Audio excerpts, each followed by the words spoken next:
सुखदेव मुनि ने राजा जनक से ज्ञान लिया था, सब कहते हैं, पर क्या लिया ये मालूम ही नहीं।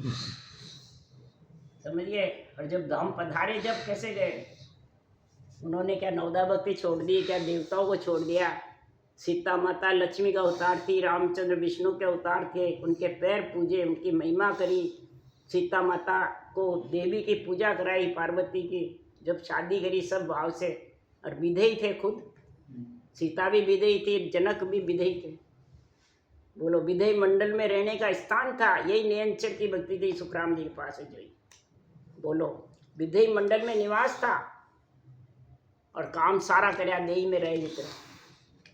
इसलिए सुखराम जी ने कहा, कै सुखराम देह के ताई करो सकल विद कारण नाई, मोक्ष काज विद एक न चाहिए, सतगुरु शरण प्रीत कर रही। देही के लिए सब काम करो, सब करने पड़ेंगे, संसार के, गृहस्थ के। राजा जनक सब करता था। और मोक्ष के लिए विधेयी मंडल में जाके निवास कर लिया। जब भूल के कोई इनके किसी ने पूछा कि गाय दान इधर गई क्या, तो राजा जनक ने कहा बस गई है, इतना कहा। एक दान दी हुई गाय दोबारा वो हो गई। तो उनको जब विमान गया तो वो नरक का धर्मराय की नगरी होके गया विमान। बोलो, सीधे विमान में बैठ के गए धाम पर, शरीर छोड़ते ही तो वो धर्मराय की नगरी होके गया। तो राजा जनक एक कोस दूर थे विमान में, आत्मा परम मोक्ष जाने के लिए। तो हाहाकार सुना खूब जबरदस्त। और फिर जो विमान आग पास में जाता गया तो हाहाकार बंद हो गया। सबको मारना कूटना धर्मराज जी ने जीवों को बंद कर दिया राजा जनक के पराक्रम से। बोलो, तब धर्मराज जी हाथ जोड़ के खड़े हो गए।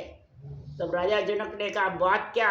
एक कोस पहले तो कोलाहल मच रहा था, खूब रोने की आवाज आ रही थी आत्माओं की, और अब ये बंद हो गया। क्या कारण?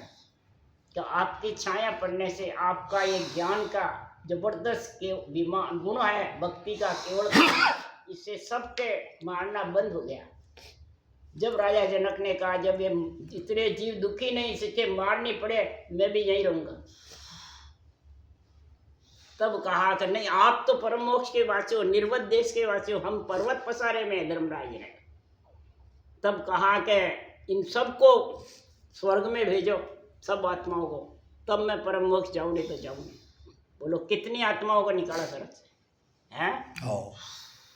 किसी को मालूम है ये बातें? ये सब भक्तमाल में, संतों की वाणी में है। नाम की प्रतीत राजा जनक मरवाई गाय। हाँ, तो वो जमपुरी जाए जमलोक लोक निस्तारिया। इसी प्रकार धर्मराज युधिष्ठिर की बताया। एक मना था धर्मराज। हाँ, धर्मराज युधिष्ठिर दुबद्या पारण पूछे वे। हाँ, जब फिर उन्होंने कहा कि एक मना हो गया, क्या कहा तो दुर्योधन को कभी बुरा नहीं बताया। युधिष्ठिर को, दुर्योधन को सुयोधन कहते थे। बोलो, सुयोधन। हाँ, सुयोधन माने सही है, ये जो कर रहा वो सही है। तो महाराज के दुर्योधन ने ऐसा कर्म कमाया, कुंभी पाक नरका में डाला। दुर्योधन ने ऐसा कर्म कमाया, उसको कुंभी पाक नरक में डाल दिया, सोम कौरवों को। तो धर्मराज युधिष्ठिर घर में जब उनको स्वर्ग भेजा, तब कहा मैं स्वर्ग में नहीं रहूं, मेरे भाई नरक में रहे, मैं स्वर्ग में रहूं। जैसे राजा जनक ने सबको निकाला, वैसे युधिष्ठिर ने धर्मराज जी से कहा कि मेरे सब भाइयों को नरक से स्वर्ग में भेजो, तो मैं स्वर्ग में रहूं, नहीं तो नहीं रहूं। बोलो, तो घर में धर्मराज युधिष्ठिर कुंभी पाक नरक से काढ़ो, कुंभी पाक नरक से उसको निकाल करके और सब भाइयों को स्वर्ग में लेके गए। बोलो, कोई इसका निर्णय कर सकते हैं?